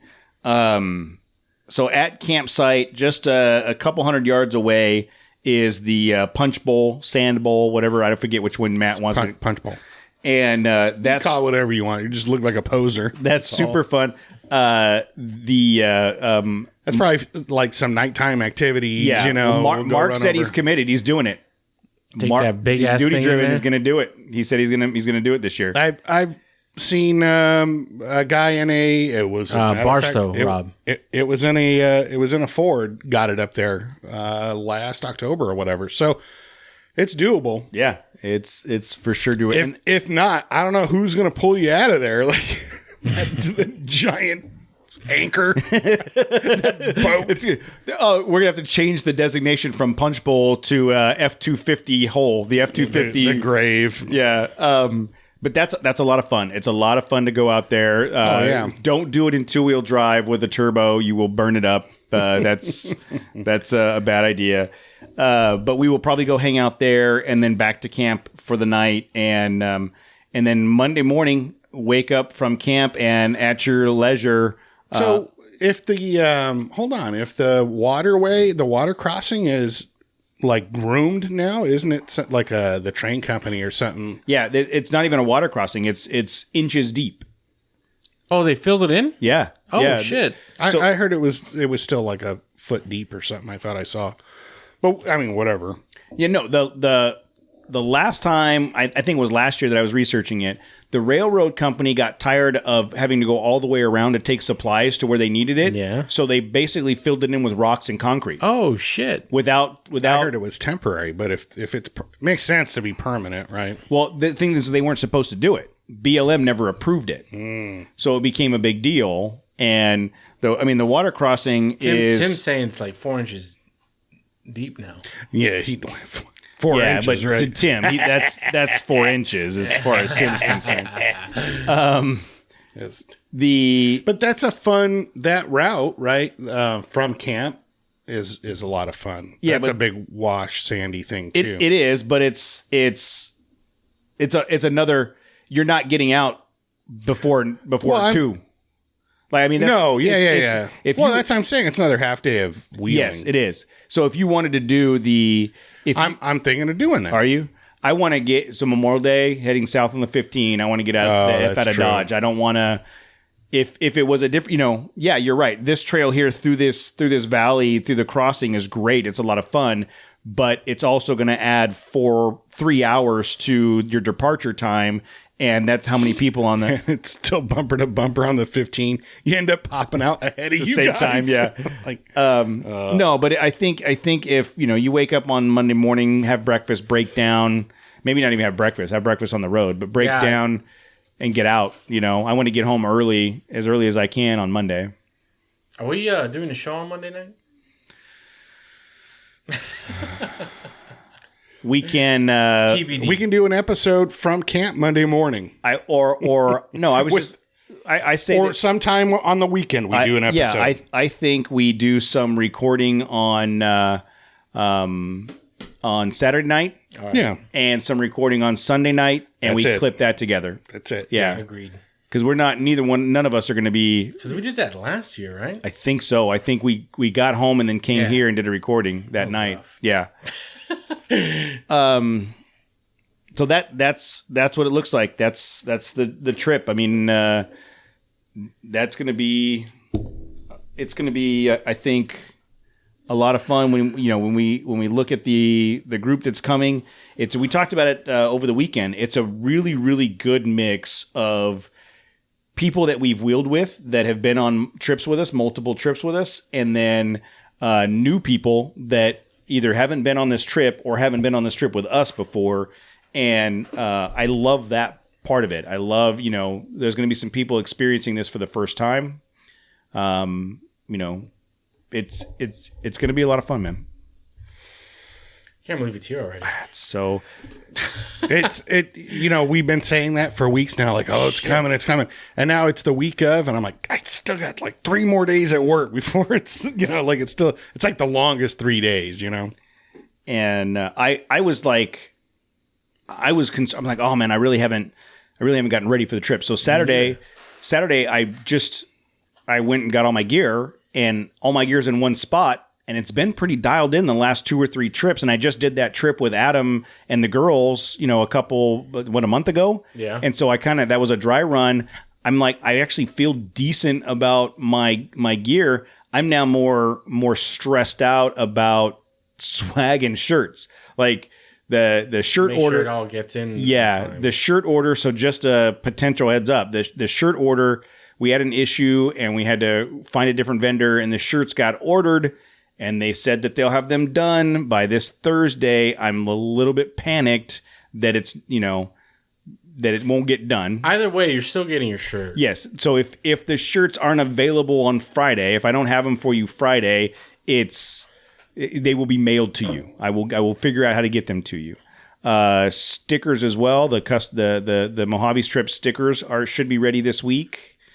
You got to let me know what day. As I looked at you and said that, I remembered that you were going to pick those up. So I got to figure. Well, I mean, I'd like to pick them up if I'm working, at the main office. So I'm working at home. I'll follow up with him and find out when those are going to be ready.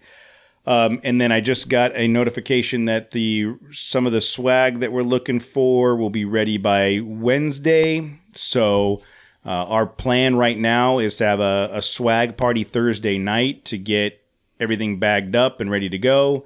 And then, so we'll have swag bags for everybody. And then in the swag bags will be the raffle tickets, and everybody gets 1 raffle ticket. That's it. Yeah? No, I'm just kidding. I don't know. What'd you do last time? You did 3 tickets each. Yeah, we did. Was it 3 or 5 last time? On winter expedition. I can't remember if it was 3 or 5 tickets. I don't know. It's going to be hot as blazes though. So it's going to be like different from the winter expedition where, we were all trying to, I went and pulled a tree down to keep warm by the campfire and then cut it up like a man. And you know what was even better was Shy had a blade for me. Like, cause the blade I brought from my Sawzall was bad. That was great. But so it'll be totally different. I think it's going to be like mid 70s or something at night. Yeah, it's supposed to be. I just brought up it's high of 85 on Saturday. Oh, really? Yeah. Where? Cold in Mojave National Preserve. Kelso Sema. What about night? AC works great in my truck. What about nighttime? During the day, I'm fine. 60? No, that's so when I looked it up this weekend, I looked at Laughlin on Friday. So Laughlin Friday was a high of 103, low of 78. Look, Saturday the 29th, high of 90. Beautiful. Yeah, that's great. Kelso Sema is a high of 99. When I looked at it, it was a high of 99, low of 73. And then in Barstow on Sunday was a high of 89, low of 60. Sunday is a high of 88. That's fantastic. If it's 90, 88, golden. Yeah. I'd much rather do that than 103 or 99, So that would be great. I'm thinking swag bags are given away Saturday morning. Because everybody should be at the trail by 9. right? So as we're doing breakfast, we give away the swag bags. Or first thing before we hit the trail, or that night, first camp night? raffle, or do you want to do it all at the same time? Swag bags and raffle that night. Yeah. No. That just means I got to freaking carry them in my truck, which means I'm not going to have room for the other stuff. We're not bringing the orange room. So We're not bringing the orange room. We just decided there's no need for the extra weight and girth. It doesn't fit well. It's just heavy and bulky. It just sits there. Nobody, unless it's like rainy or cold. We have used it a couple of times, but Yeah, well, winter expedition when it was cold and rainy, yeah. But I don't think we're going to need it. Just, bring an umbrella for shade if you need it. And then we'll do the raffle and swag bag Saturday night. yeah. C. Okay. It's happening. Oh, look at Mark wants it. Give me that orange room. Mark, you know what you don't know is it's just going to end up staying in your garage. You're going to unofficially have to come out to every event that we need it. It's going to stay at your house.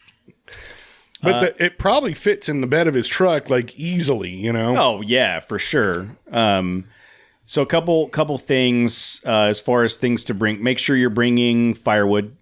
Everybody should bring something form of like a bundle or two of firewood. Yes. That'll be, because what you forget is as these guys start drinking, they just start throwing more logs on the fire, and you'll wake up in your tent and it's like you're on the sun because the fire is 28 feet high. So and then you're like, there's no fire left. Back in the day.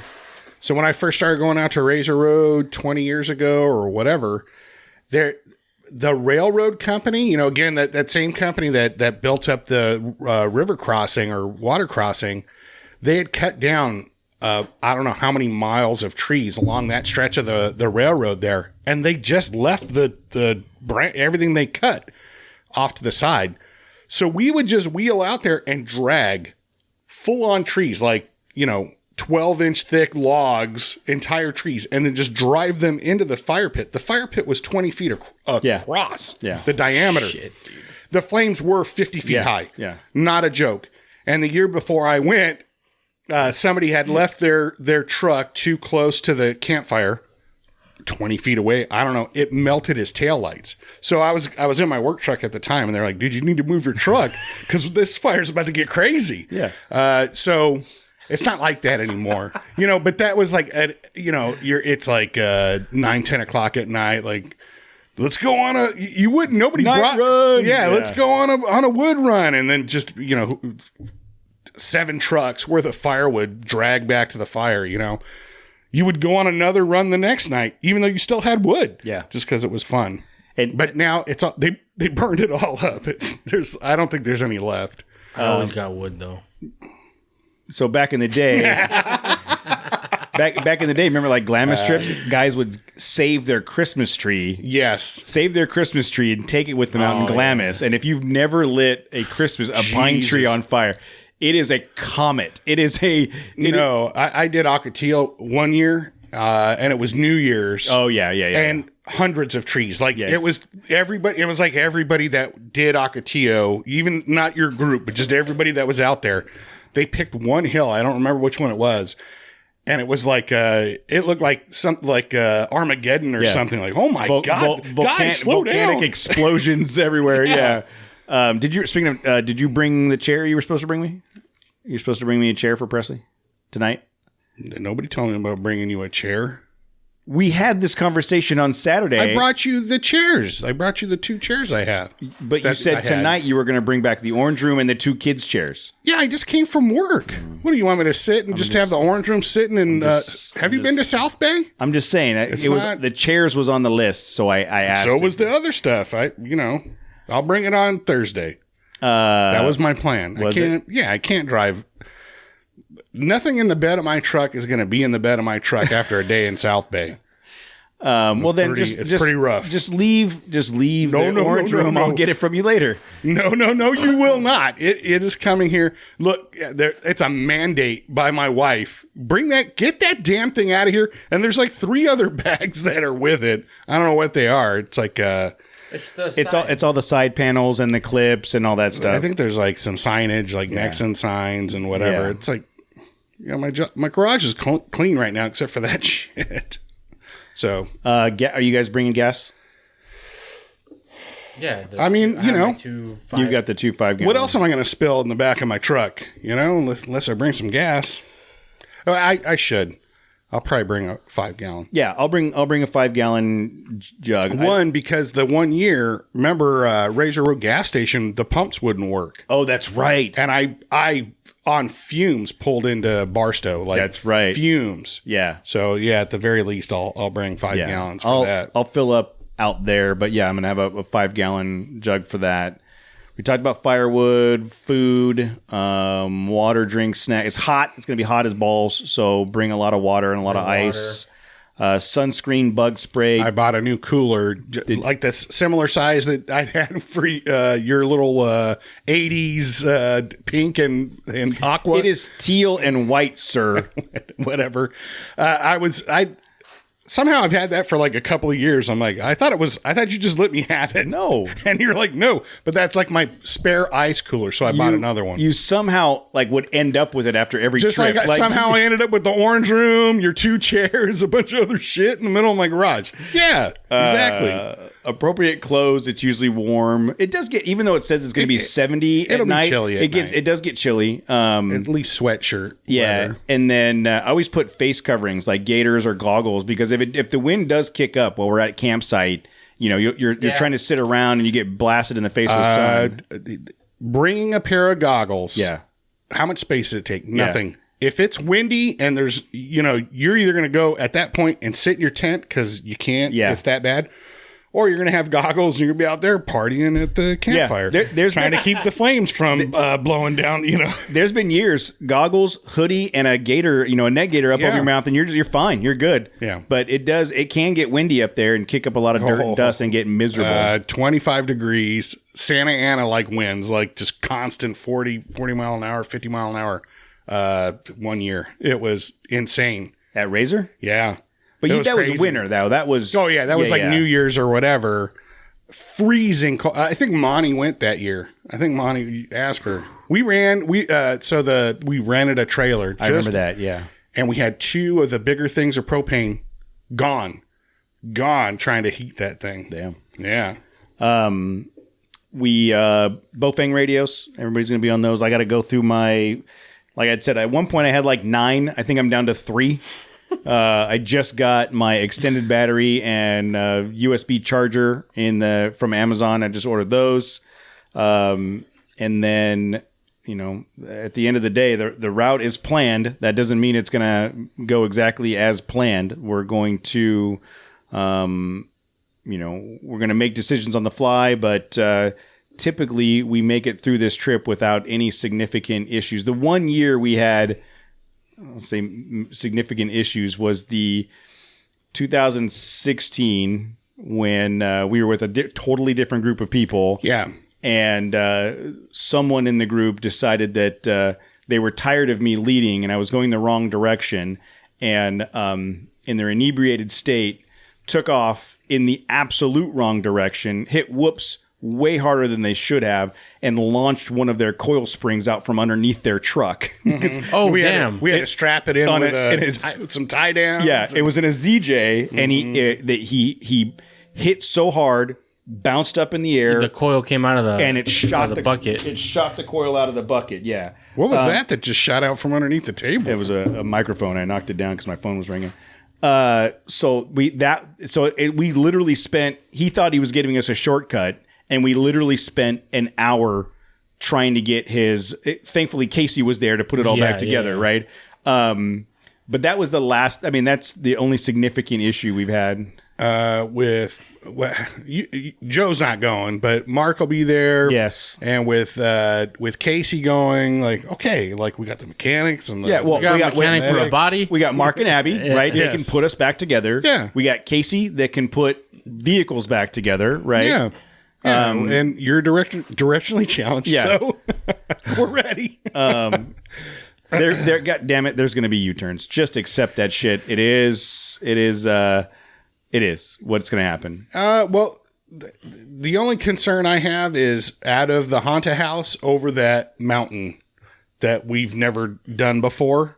Oh yeah. Who knows what that is? But we talked about this, and I know this is going to be a pain in the ass to try. I think before we enter that, I mean, judging by what it's looking like, but at some point you might have to just go ahead And turn we all around. we all just stop Yeah. and wait and give, because it's 30 vehicles. Like, there's no way only a couple 100-yard lead.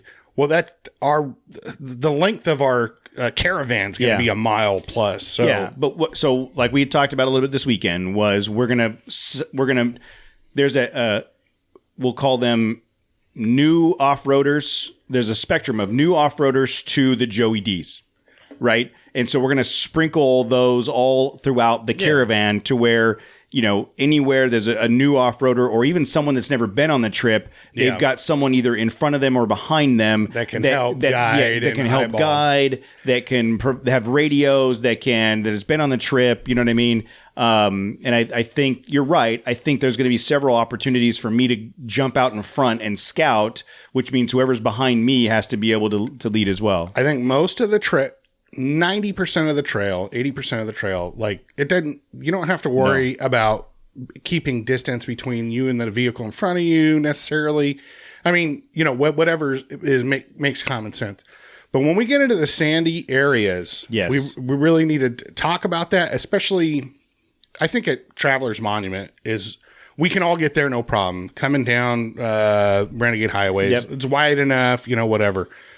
And everybody, you know, there's more speed there. But once we hit Traveler's Monument, there's some really sandy spots where you have to plan ahead. You have to see and make sure the person in front of you hits like that sand dune or that little berm. There's that berm that I got stuck that Jose had to get me. Yes. And that was that same reason. I was in 2-wheel drive. I'm like, whatever. And then somebody hit the brakes or whatever it was. And I was like, oh, well, now I'm stuck, you know? So you just got to make sure and maintain. You got to keep your momentum, and you got to make sure you have enough distance and the person in front of you is clear of whatever obstacles. Yeah, and everybody's going to be responsible for the person behind them. Yeah, you know, keep an eye on the person. Keep an eye out on the person behind them. Sure. And there's going to be, you know, I think I saw Tim said he might have an extra radio. I've got a couple extra radios. We'll most of the people that have been on trips with us in the past have radios. We'll spread out the communication so that everybody can stay in contact. And you know, just I think there's going to be a couple spots from the lava tubes to the Travelers Monument. Like I said, it may make sense to go, okay, Matt's going to lead a group of 5, go. Then Casey's going to lead a group of 5, and then I'll lead a group of 5, and then Jose leads a group of 5. You know what I mean? We break up and give 5 minutes. Yeah, 5-10 minute increments. 10 minutes in between, because, you know, it does get pretty sandy and dusty, and the last thing we want is to have a massive pile up on the 405. Oh, I cannot wait to see Kevin Jones on Renegade Highway in that 250. Oh. Do I have competition? No. And isn't there a long-standing Kessel Run with Duty Driven, Mark and you, about who can do... Not anymore. Did that get settled at Kessel Run? Yeah, it was settled. There was no... I don't know what... I was doing the Kessel Run. I don't even know what run he was on. He was on the... he was on the delivery run. He He made a comment about it earlier, I think, in the chat room. But yeah, that's let's just say, you know, I got icon suspension, and that's not fair. I'm also very interested in Stefan and that Gladiator Mojave and seeing how that thing does. Oh yeah, to see if Jose's going to mortgage his house and well, that's built for that, right? That's what I'm saying. That's what it's made for. He said he was picking up Jeep parts. Yeah, that's good. Let's see what else we got. The JKUs, I mean, let's be honest. If they make it, they make it. That is what it is. Oh, and then, you know, 100% we're going to wreck that Chevy Duramax that Chris is bringing. I'm positive But that I think he's okay with it. So no, he said after last week's episode, he sent me a text message. I just listened to the show. You were not going to wreck my truck. Okay. Yeah, you're right. We're not going to do that. I am confident that Jose's boss is going to keep up and lead the pack with that Ranger, that brand new Ranger she's got. Let's see. We got the Land Cruiser, David's Land Cruiser. Let's see. Oh, we're going to have 2 Land Cruisers on this. There's going to be there's 2 Land Cruisers in this group, dude. F&A. Usually don't see more than one at a time. No. Unless you're in London. Or South Or Australia. or Australia. Let's see. Yeah, I think that Mojave and Kevin Jones are going to be my I'm going to put my money. I'm going to say it right now, Kevin. If you're listening, I'm going to put my money on Kevin. I think Kevin's going to take Matt on the Renegade Highway. one of us is gonna die trying. It sounds like that's all right. I'm just saying. Nice. You guys could stop by my gravestone Yes. every year. Here's where. And, I wanted to name it the Renegade Highway. We'll call it Fat Thor Highway. Fat Thor Highway. Yeah, it's all right. But I just because of his driving experience. And oh no, I'm granted. Yeah. Plus, I saw what that 250 could do. Yeah, 250 could do. He drives that 250 like it's an ultra car. It's you know. Yeah. Yeah, he sends it.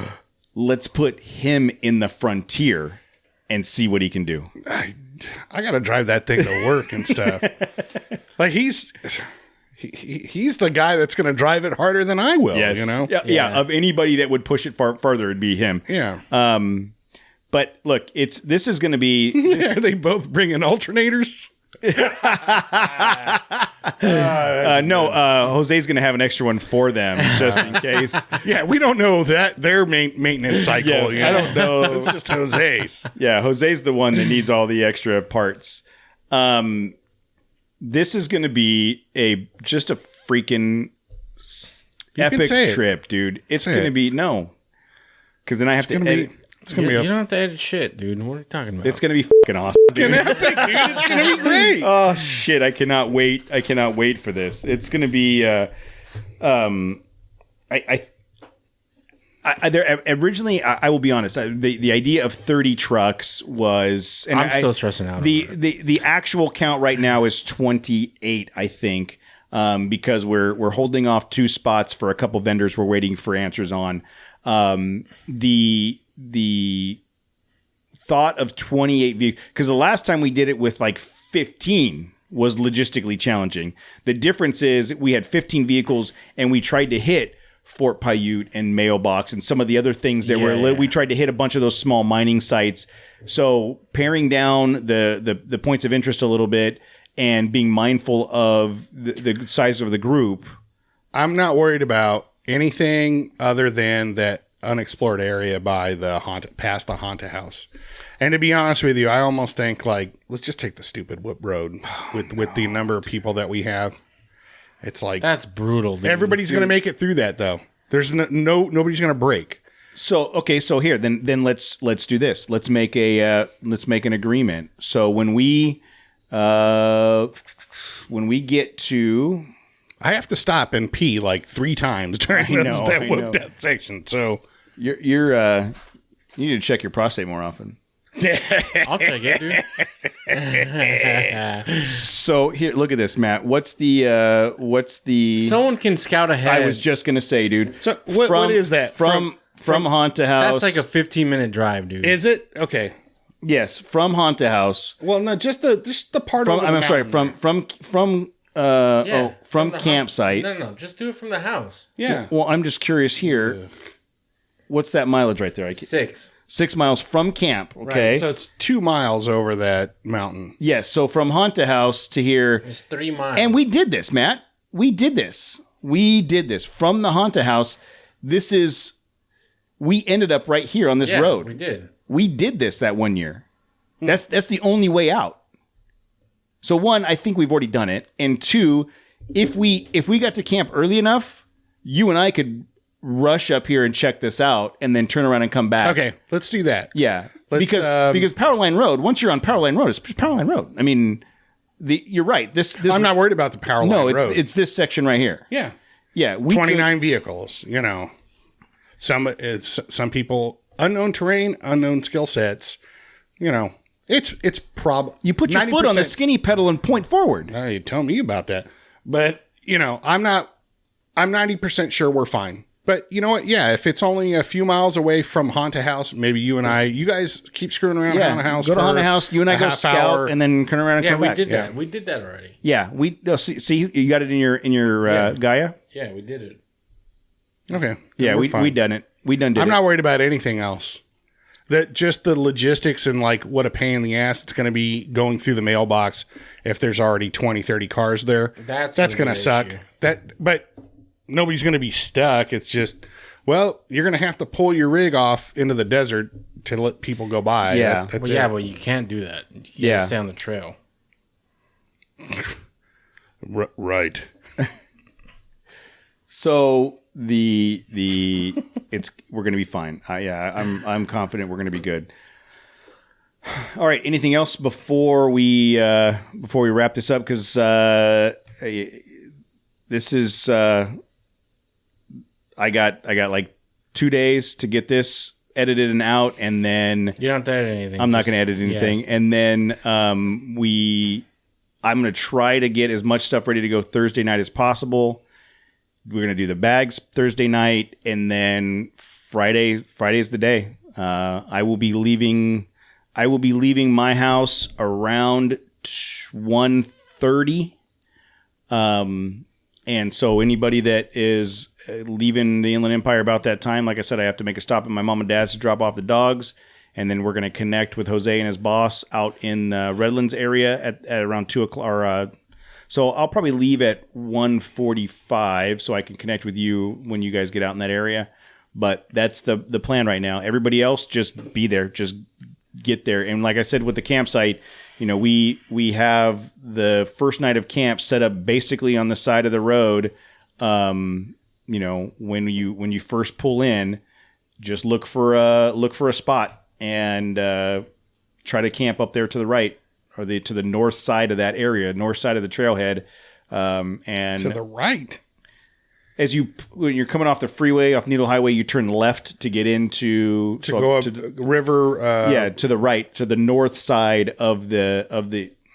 Why are you looking at me like that? Like I'm trying to imagine what you're talking right about. here. Yeah, it's to the right. So when you the right, you're coming up from the south. When you come up here and you turn into the it's on the Up right on the hand right side of the of the- wash, all the right. north side of the wash. I heard right, and I'm like, well, you're going to be over what, the RV again? Well, I did see it. Look it over. If that campsite isn't available, like there's another alternative over here on the other side of the road at the end of the bottom of that wash. We could camp there, but I think we'll be able to find a place here in the wash somewhere. Anybody? I don't know who's in the chat room. Has anybody said like what's the earliest? Who's going to be out there the earliest? Because other than the dudes that are going to Laughlin. All right. Well, that's it, guys. This is happening, and if you have paid to be on this trip, that was probably a horrible decision. And come June 1st, you'll be questioning your life and why you're doing what you're doing. So I'm glad that we could be part of that and help you reassess the direction that your life is heading. For another $50. Yeah. All right, everybody, have a good night. See you Friday. See you out there.